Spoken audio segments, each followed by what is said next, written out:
Well, a very good morning to everybody here. So good to finally see everybody here in Kuching for the second round of Asia for Animals Sarawak Conference.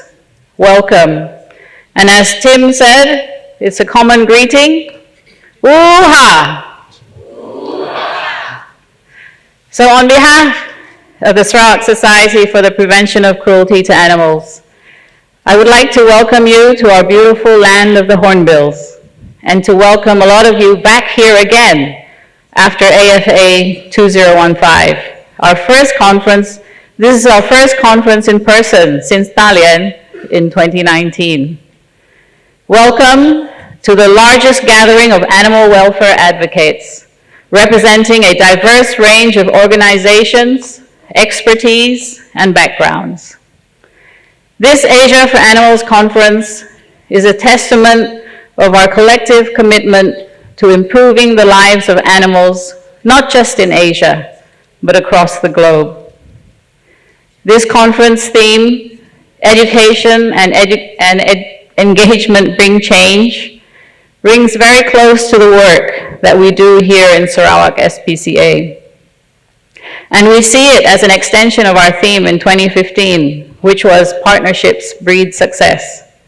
For it's only when we collaborate and work together, engage with communities and stakeholders, and very importantly, the policymakers and governments of the day, can we bring real and lasting change.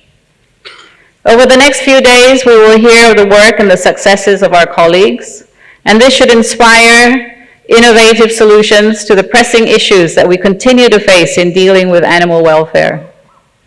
We hope that our own local people will also learn that others have dealt with issues very similar to what we have here in Sarawak, but that through proper education and engagement, we can bring about that change that we all seek. I will speak to you again on Friday the 13th, when our state premier will be present to deliver his keynote address to all of you. And so my welcome here will be kept short.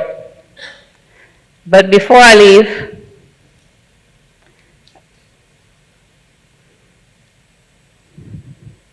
I would like to remember our past chairman, Rebecca, who was the organizing chairperson of AfA Borneo in 2015. She sadly passed away in May this year, and I would now like to invite our MC, Timothy, to help me read my tribute to Rebecca.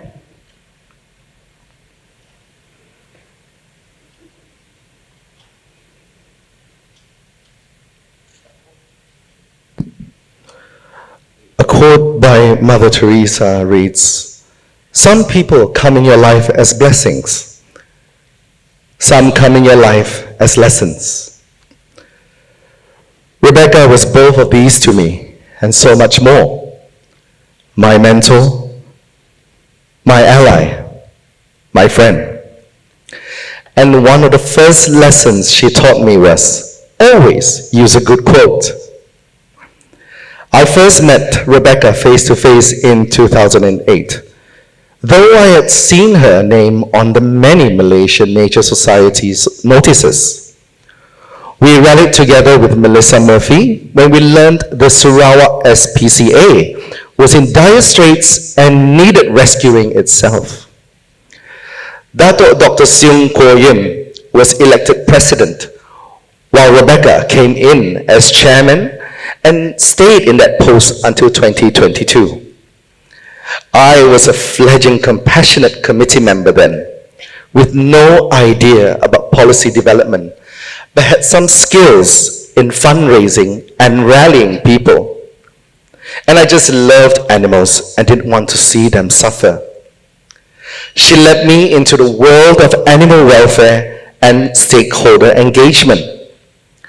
When we received our first check for 2,000 ringgit, we were absolutely elated because we knew we could properly support the staff and the animals at the shelter for another week. We engaged with councils and vets, formulated neutering campaigns with government subsidies, and organized proper adoption programs with our new committee.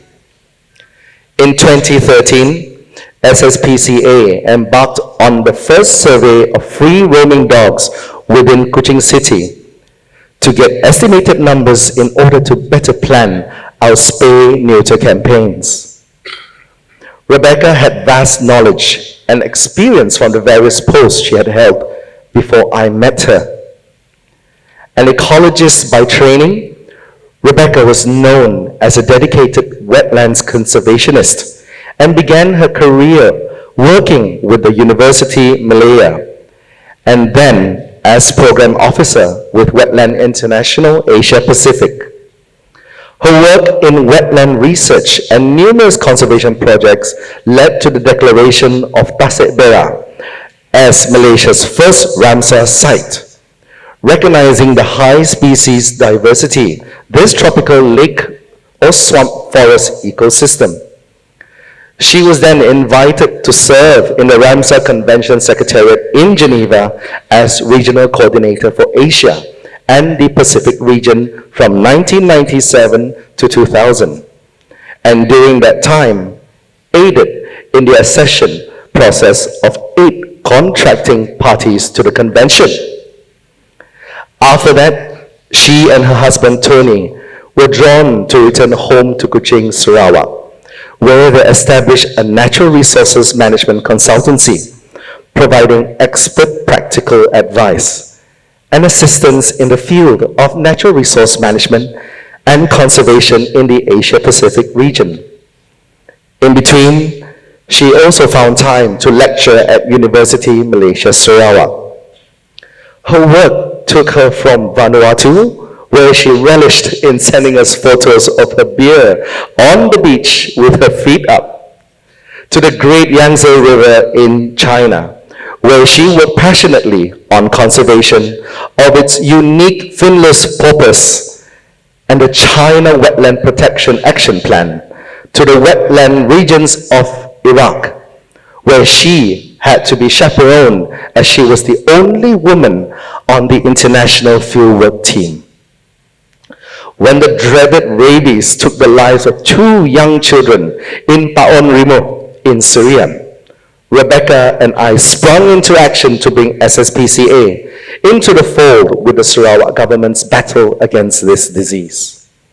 We went with the Sarawak Veterinary Services Department as well as the Ministry of Health almost every day to interview villagers in the Syrian district to find the source of the virus and to educate the villagers on what to do and how to avoid dog bites.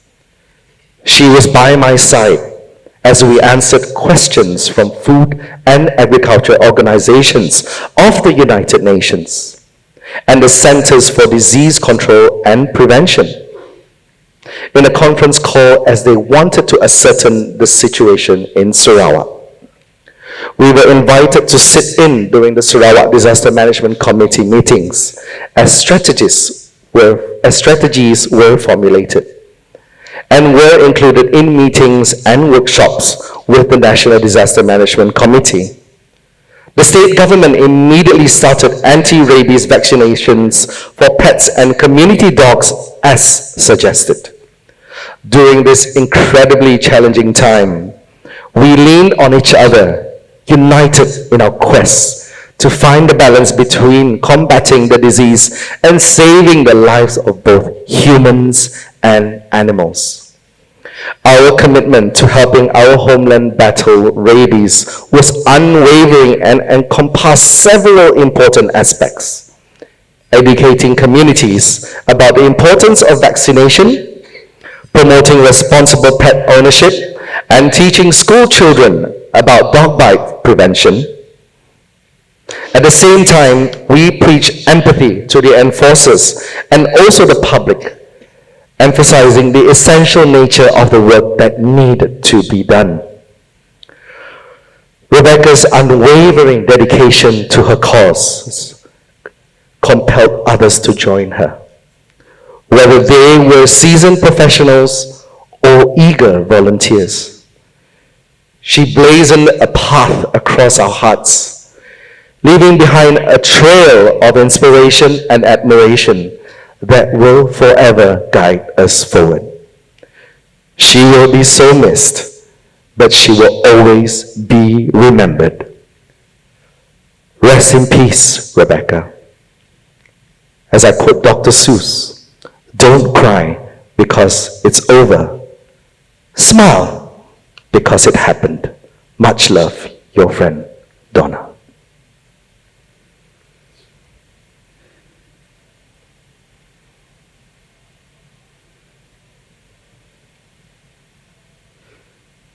Thank you.